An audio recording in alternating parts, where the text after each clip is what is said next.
محمد نبينا بنور هدينا من مكة حبيبي نور سطاع المدينة من صلى صلاته وتحلى بصفاته يا بخت اللفت لو ماشي يشفع له في مماته محمد نبينا بنور هدينا من مكة حبيب.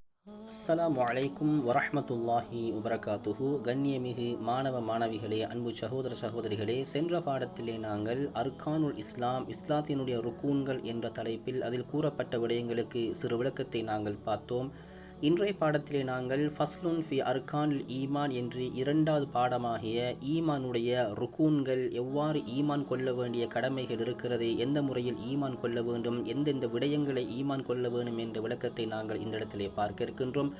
முதலாவதாக பாடத்திலே நுழைவதற்கு முன்னால் ஈமானுக்கும் இஸ்லாத்துக்கும் உள்ள வேறுபாட்டை நாங்கள் பார்க்கலாம். அதாவது அல் ஃபர்கு பைனல் ஈமானி வல் இஸ்லாமி, இஸ்லாத்துக்கும் ஈமானுக்கும் உள்ள வேறுபாட்டை இமாம்கள் சொல்லுகின்ற பொழுது இதற்காக பல தஅரீஃபாத்துகள் கிதாபுகளிலே பதியப்பட்டிருக்கிறது. ஒரு தஅரீஃபை நாங்கள் இந்த இடத்தில் எடுத்து பார்த்தால், இஸ்லாம் என்று சொன்னால் ஹுவ தீனுல்லா, அல்லாஹினுடைய மார்க்கம்தான் இஸ்லாம்.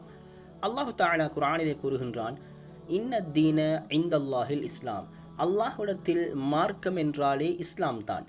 எனவே அல்லாஹினுடைய மார்க்கம்தான் இஸ்லாம்.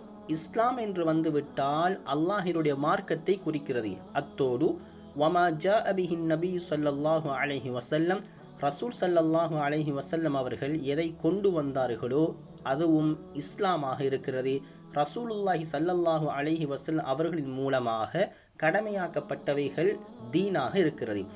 எனவே தொடர்ந்து சொல்லுவார்கள், வல் ஹுலூஉ லி அவாமிரில்லாஹி தஆலா, அல்லாஹு தஆலாவினுடைய ஏவல்களுக்கு அடிபணிதல், வல் புஅது அனிஷ் ஷிர்கி, இணை வைக்கக்கூடிய விடயங்களை விட்டு தூரமாக இருத்தல்.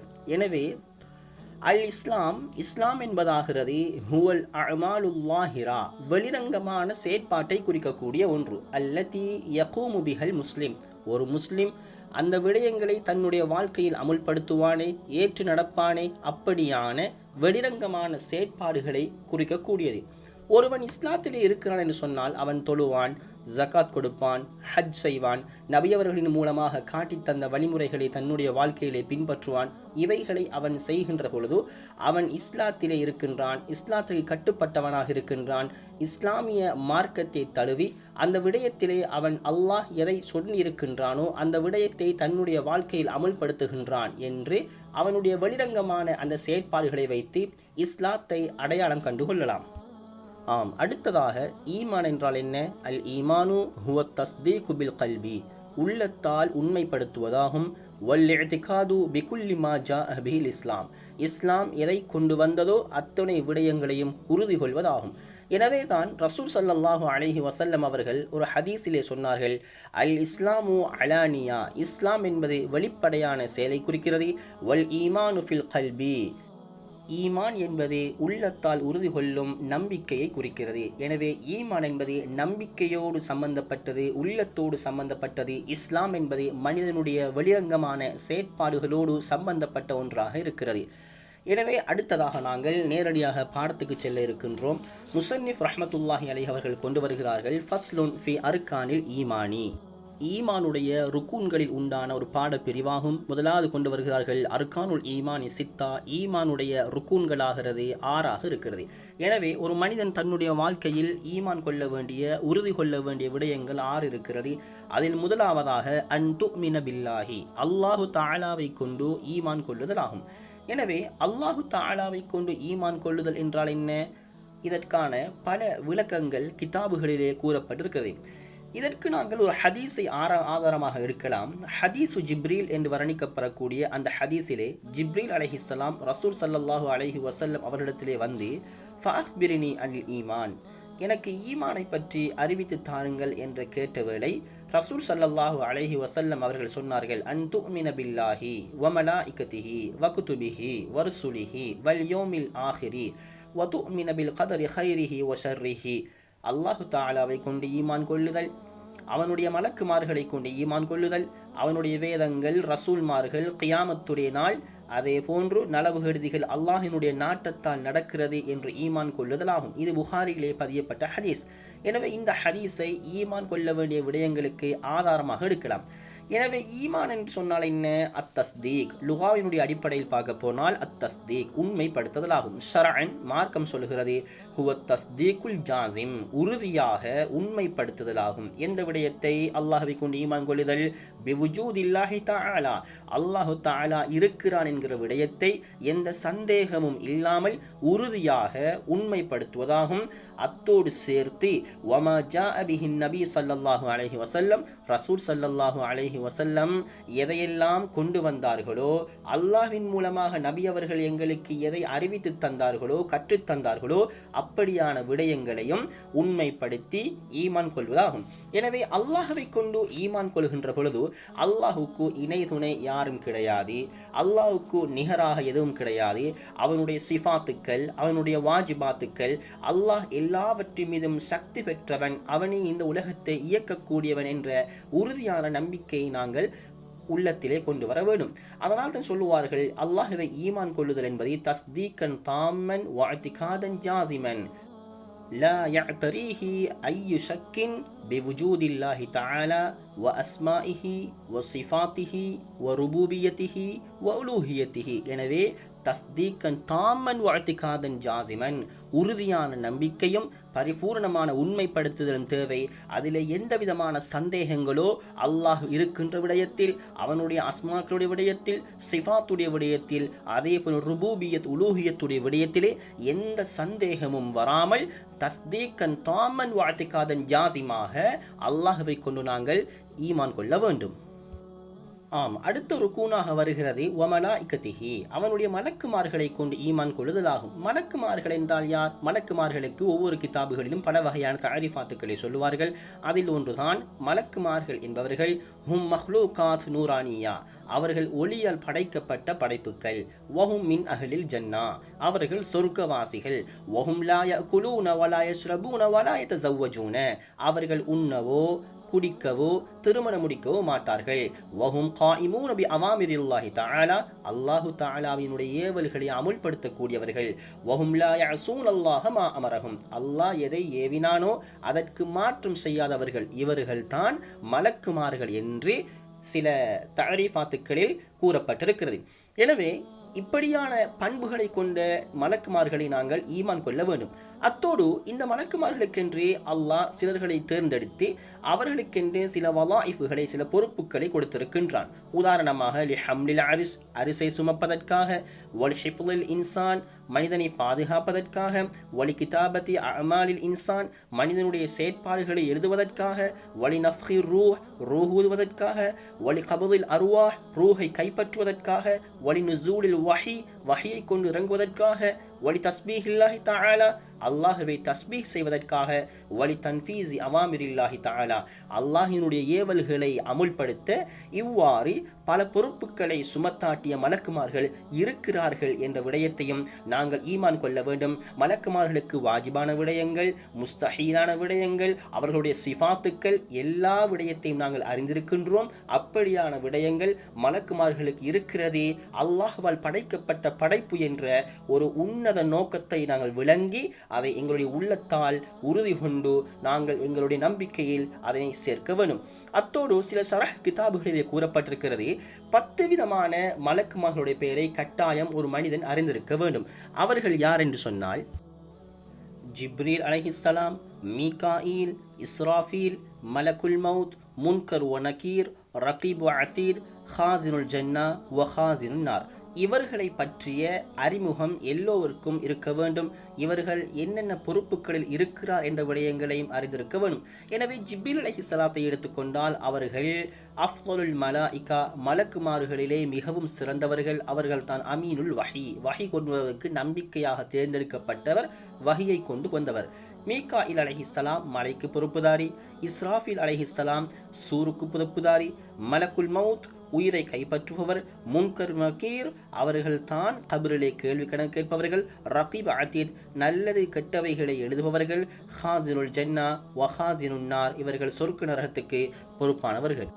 எனவே இப்படியான மலக்குமார்களை பற்றிய சில தகவல்களை நாங்கள் அறிந்து ஈமான் கொள்ள வேண்டும். அடுத்ததாக ஈமான் கொள்ள வேண்டிய விடயத்தில் குதுபிஹி அவனுடைய வேதங்களை கொண்டு ஈமான் கொள்ளுதல், அதாவது அல் குதுபு சமாவியா வானவியல் சார்ந்த புத்தகங்கள், அதாவது அல்லாஹ் நபிமார்களுக்கு இறக்கி வைத்த அனைத்து வேதங்களை கொண்டும் இது அல்லாஹ்வால் தான் இந்த நபிக்கு இறக்கி வைக்கப்பட்டது என்ற விடயத்தை நாங்கள் ஈமான் கொள்ள வேண்டும். சொஹுஃபுகள் அந்த ஏடுகள் எத்தனை என்பதில் கருத்து வேறுபாடு இருக்கிறது. சில சுரூஹாத்துகளிலே 100 கிதாபுகளை 100 வேதங்களை அல்லாஹு தஆலா இறக்கி வைத்தான் என்று கிதாபுகளிலே பதிவு செய்திருக்கிறார்கள். அதை நாங்கள் பின்வருமாறு பார்க்கலாம். அல் குத்துபுல்லதி அன்ஸலஹல்லாஹு அஸ்ஸ வஜல்ல கஸீரா அல்லாஹின் மூலமாக அந்த அல்லாஹ் இறக்கி வைத்த கிதாபுகள் அதிகமாக இருக்கிறது. ذكر بعضهم أنها 100 சிலர்கள் அதனை 100 கிதாபுகள் இறக்கி வைக்கப்பட்டிருக்கிறது, சுஹுஃபுகள் இறக்கி வைக்கப்பட்டிருக்கிறது சொல்லியிருக்கிறார்கள். உன்சில மின்ஹா 50 அலா ஷீஸ் அதிலே 50 வகையான கிதாபுகள் ஷீஸ் அலைஹிஸ்ஸலாத்துக்கும், வ 30 அலா இத்ரீஸ் 30 வகையான கிதாபுகள் இத்ரீஸ் அலைஹிஸ்ஸலாத்துக்கும், வ 10 அலா ஆதம் ஆதம் அலைஹிஸ்ஸலாத்துக்கு 10 கிதாபுகளும், வ 10 அலா இப்ராஹீம் இப்ராஹீம் அலைஹிஸ்ஸலாத்துக்கு 10 கிதாபுகளும், வ தௌராத்து அலா மூசா தௌராத் மூசா நபிக்கும், வ ஜபூர் அலா தாவூத் ஜபூர் வேதம் தாவூத் அலைஹிஸ்ஸலாத்துக்கும், வல் இன்ஜீல் அலா ஈசா இன்ஜீல் வேதம் ஈசா அலைஹிஸ்ஸலாத்துக்கும், வல் ஃபுர்கானு அலா நபியினா முஹம்மதின் ஸல்லல்லாஹு அலைஹி வஸல்லம் குர்ஆன் எங்களுடைய தூதர் முஹம்மது ஸல்லல்லாஹு அலைஹி வஸல்லம் அவர்களுக்கு இறக்கி வைக்கப்பட்டது என்று இப்படியான விடயங்கள் கிதாபுகளில் பதிவு செய்யப்பட்டிருக்கிறது. எனவே எது எப்படியாக இருந்தாலும் குறிப்பிட்ட தொகைகள் எங்களுக்கு கூறப்படாவிட்டாலும் எல்லாமே அல்லாஹ்வின் மூலமாக இறக்கி வைக்கப்பட்டது, அல்லாஹ்வினுடைய வார்த்தை என்று நாங்கள் மனதிலால் ஈமான் கொள்வது எங்களுக்கு கட்டாய கடமையாக இருக்கிறது. அடுத்ததாக ஈமான் கொள்ள வேண்டிய விடயத்தில் வருசுலிஹி அவனுடைய ரசூல்மார்களை கொண்டு ஈமான் கொள்ளுதல். ரசூல் என்றால் யாரு? அர் ருசுலு ஹுமுல் அன்பியாஉ அல்லதீன உமிரு பிதப்லீகி மா அவ்ஹல்லாஹு பிஹி இலைஹிம். ரசூல்மார்கள் என்றால் ஹுமுல் அன்பியா அவர்கள் நபிமார்கள். எப்படிப்பட்ட நபிமார்கள்? அல்லதீன உமிரு பிதப்லீகி மா அவ்ஹல்லாஹு பிஹி இலைஹிம் அல்லாஹ் அவர்களுக்கு வஹியாக கொடுத்ததை தப்லீக் பண்ணுவதற்கு எத்தி வைப்பதற்கு ஏவப்பட்டவர்கள் தான் அந்த நபிமார்கள் ரசூல்மார்கள் என்ற ஒரு வரைவிலக்கணம் வருகிறது. எனவே இந்த ரசூல்மார்களை கொண்டு எவ்வாறு ஈமான் கொள்ளுதல்? அல்லாஹு தஆலா அர்ஸலஹும் இல் ஹல்க் அல்லாஹ் அவர்களை இந்த படைப்பினங்களின் பக்கம் அனுப்பி வைத்தான். லிஹிதாயத்திஹிம் அந்த படைப்பினங்களினுடைய மனித சமூகத்தினுடைய ஹிதாயத்துக்காக அல்லாஹ் அனுப்பி வைத்தான் என்ற விடயத்தை ஈமான் கொள்ள வேண்டும். وأيدهم الله سبحانه وتعالى بالآيات والمعجزات التي دل على صدقهم இவர்கள் உண்மையாளர்கள் என்று அறிவிக்கக்கூடிய ஆதாரத்தை தரக்கூடிய முஅஜிசாத்துக்களை அவர்களின் மூலமாக அல்லாஹ் வெளியாக்கினான் என்ற விடயங்களை நாங்கள் ஈமான் கொள்ள வேண்டும். அதே நேரத்தில் அன்னஹும் பல்லகு அனில்லாஹி சுப்ஹானஹு வ தஆலா ரிசாலத்துஹு அல்லாஹ்வினுடைய தூதத்துவத்தை அல்லாஹ்விடமிருந்து அவர்கள் எத்தி வைத்தார்கள் என்ற விடயத்தை நாங்கள் ஈமான் கொள்ள வேண்டும். எனவே இந்த ரசூல்மார்களுள் உலுல் அஸ்ம் என்று சொல்லக்கூடிய 5 நபர்கள் இருக்கிறார்கள். அவர்களை நாங்கள் அறிந்திருக்க வேண்டும். யார் அவர்கள்? முஹம்மதுன் ஸல்லல்லாஹு அலைஹி வஸல்லம் வ இப்ராஹீம் வ மூசா வ ஈசா வ நூஹ் அலைஹிமுஸ்ஸலாத்து வஸ்ஸலாம் இவர்கள் தான் இந்த உலுல் அஸ்முக்குரியவர்கள் என்று இந்த 5 நபர்களையும் நாங்கள் அறிந்திருப்பதே கட்டாய கடமையாகும். அத்தோடு அவர்களுக்காக அந்த நபிமார்களுக்குரிய அந்த ரசூல்மார்களுக்குரிய சிஃபாத்துக்கள் வாஜிபாத்துக்கள் முஸ்தஹீலான விடயங்கள் இப்படியான விடயங்களை நாங்கள் கற்றறிந்து இதுவெல்லாம் ரசூல்மார்களுக்குரிய சிஃபாத்துக்கள் வாஜிபாத்துக்கள் முஸ்தஹீலான விடயங்கள் என்று நாங்கள் அறிந்து ஈமான் கொள்வதும் கட்டாய கடமைகளில் ஒன்றாக இருக்கிறது. அடுத்ததாக ஈமான் கொள்ள வேண்டிய விடயத்தில் வபில் யௌமில் ஆஹிரி இறுதி நாளை கொண்டு ஈமான் கொள்ளுதல். அல் யௌமுல் ஆஹிர் என்றால் என்ன? ஹுவ யௌமுல் கியாமா கியாமத்துடைய நாளை கொண்டு ஈமான் கொள்ளுதல். எவ்வாறு ஈமான் கொள்ள வேண்டும்? ஐயுமின பி அஹ்வாலில் ஆஹிரா மின் சாஅத்தில் மௌத்தி இலா ஆஹிரி மா யக்உ. எனவே ஒருவன் மரணித்த நேரத்திலிருந்து இறுதி நிலைமைகள் கடைசி வரை என்ன நடக்குமோ அந்த கியாமத்துடைய நாளையில் அத்தனை விடயங்களையும் அவன் ஈமான் கொள்ள வேண்டும். அந்த கியாமத்துடைய நாளையிலே அல்லாஹு தஆலா நன்மை தீமைகளை விசாரித்து அதற்கான கூலிகளை கொடுக்க காத்து கொண்டிருக்கின்றான். அந்த கியாமத்துடைய நாளையிலே சொர்க்கம் இருக்கிறது, நரகம் இருக்கிறது, சிராத் இருக்கிறது, ஜஸா இருக்கிறது என்கிற விடயத்தை நாங்கள் மனதினால் உறுதி கொண்டு அதை ஈமான் கொள்வது கட்டாய கடமையாக இருக்கிறது.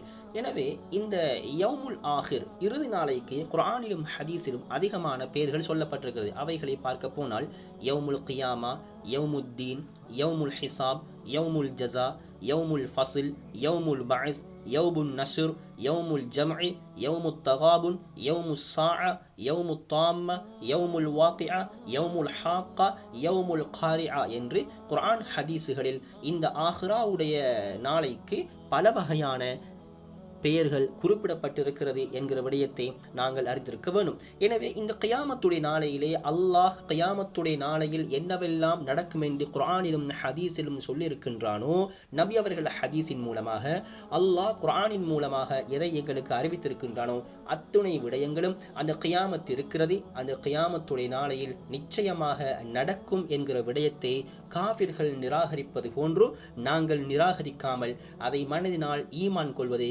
கட்டாய கடமையாக இருக்கிறது. ஆம், அடுத்ததாக ஈமான் கொள்ள வேண்டிய விடயத்தில் இறுதியாக வருவது வபில் கதரி ஹைரிஹி வஷர்ரிஹி மினல்லாஹி அஸ்ஸ வஜல், அதாவது அல்லாஹு தஆலாவினுடைய நாட்டத்தை கொண்டே நலவு கெடுதிகள் இந்த உலகத்திலே நடக்கிறது என்ற விடயத்தை நாங்கள் ஈமான் கொள்ள வேண்டும். எனவே அல்லாஹு தஆலா இந்த உலகத்தில் எது நடக்க வேண்டும் என்று நாடுகின்றானோ அது நிச்சயம் நடக்கும், எது நடக்கக்கூடாது என்று அவன் கட்டளையிடுகின்றானோ நாடுகின்றானோ அது நடக்காது என்ற விடயத்தை நாங்கள் ஈமான் கொள்ள வேண்டும். அதனால் தான் சொல்லுவார்கள், லா புத்த மின் வுகூஇ மா கத்தரல்லாஹு அஸ்ஸ வஜல்ல, அல்லாஹு தஆலா எது நடக்க வேண்டும் என்று நிர்ணயித்திருக்கின்றாரோ அது நிச்சயம் நடக்கும். وَأَنَّهُ لَا يُمْكِنُ وُقُوعُ مَا لَمْ يُقَدِّرْهُ, அல்லாஹ் எது நடக்கக்கூடாது என்று நிர்ணயித்திருக்கின்றானோ அது இந்த உலகத்தில் ஒருபோதும் நடக்க மாட்டாது. மாஷா அல்லாஹு கான, அல்லாஹ் எதை நாடினானோ அது ஆகிவிட்டது. வமா லம் யஷா லம் யகுன், அல்லாஹ் எது நடக்கக்கூடாது என்று அவன் நாடியிருக்கின்றானோ அது நடக்கப் போவதும் இல்லை, இந்த உலகில் அது நடந்ததும் கிடையாது. எனவே ஹைரும் ஷர்றுகளும் அல்லாஹ்வின் புறத்தால் வருகிறது என்கின்ற விடயத்தை நாங்கள் ஈமான் கொள்ள வேணும். ஆனால் ஷர்ரை அல்லாஹ்வோடு சேர்த்து விடக்கூடாது. ஏன்? வஹதைனாஹுன் நஜ்தைன், ஒரு மனிதனுக்கு அல்லாஹு தஆலா 2 வகையான பாதைகளை காட்டியிருக்கின்றான். அல் ஹைர் வஷ்ஷர், நலவான பாதையும் ரசூலுல்லாஹ்வின் மூலம் தெளிவுபடுத்தியிருக்கின்றான்.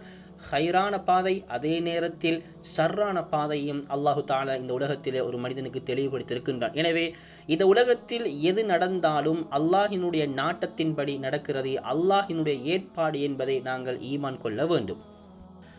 ஆம், அடுத்ததாக முஸன்னிஃப் ரஹ்மத்துல்லாஹி அலைஹி அவர்கள் கொண்டு வருகிறார்கள், ஃபஸ்லுன் மஅனா லா இலாஹ இல்லல்லாஹ். லா இலாஹ இல்லல்லாஹ் என்ற கலிமத்து தௌஹீதினுடைய இந்த வார்த்தைக்கான விளக்கத்தை கொண்டு வருகிறார்கள். மஅனா லா இலாஹ இல்லல்லாஹ் லா மஅபூத பிஹக்கின் ஃபில் வுஜூதி இல்லல்லாஹ். எனவே லா இலாஹ இல்லல்லாஹ் என்பதனுடைய அடிப்படை கருத்தாகிறது, லா மஅபூத பிஹக்கின் ஃபில் வுஜூதி இல்லல்லாஹ், உண்மையிலேயே வணக்கத்துக்கு தகுதியான, வணங்குவதற்கு தகுதியுடைய ரப்பாகிய அல்லாஹ்வை தவிர வேற யாரும் இந்த உலகத்தில் வணக்கத்துக்கு தகுதியானவன் இல்லை என்பதையே இது உணர்த்துகிறது. எனவே சொல்லுவார்கள், லா முஸ்தஹிக்க லில் இபாதத்தி இல்லல்லாஹ். அதே கருத்தை தான் இதுவும் உள்ளடக்கியிருக்கிறது. இபாதத்துக்கு தகுதியான, வணங்கி வழிபடுவதற்கு தகுதியான ஒருவன் இருப்பான் என்று சொன்னால் அது அல்லாஹ்வை தவிர வேற யாருமே இல்லை. எனவே குர்ஆனில் அல்லாஹு தஆலா ذَلِكَ بِأَنَّ اللَّهَ هُوَ الْحَقُّ, அல்லாஹ் தான் உண்மையாளன், وَأَنَّ مَا يَدْعُونَ مِن دُونِهِ هُوَ الْبَاطِلُ, அல்லாஹ் அல்லாத வேற எந்த ஒரு கடவுளையும் அழைத்தாலும், வேற எந்த ஒரு விடயத்தை வணங்கினாலும், அதற்காக வழிபட்டாலும் அது பாத்திலான ஒரு விடயம் என்று அல்லாஹு தஆலா குர்ஆனிலே சொல்லுகின்றான். எனவே லா இலாஹ இல்லல்லாஹ் என்பது லா மஅபூத பிஹக்கின் ஃபில் வுஜூதி இல்லல்லாஹ், வணங்கி வழிபடுவதற்கு உண்மையிலேயே தகுதியான ஒருவன் அந்த அல்லாஹ்வை தவிர வேற யாரும் இல்லை என்ற இந்த பாடத்தோடு இது நிறைவு பெறுகிறது. இன்ஷா அல்லாஹ் மீண்டும் அடுத்த பாடத்தில் சந்திக்கும் வரை உங்களின் விடைபெறுகிறேன். ஜஸாக்குமுல்லாஹு கைரன்.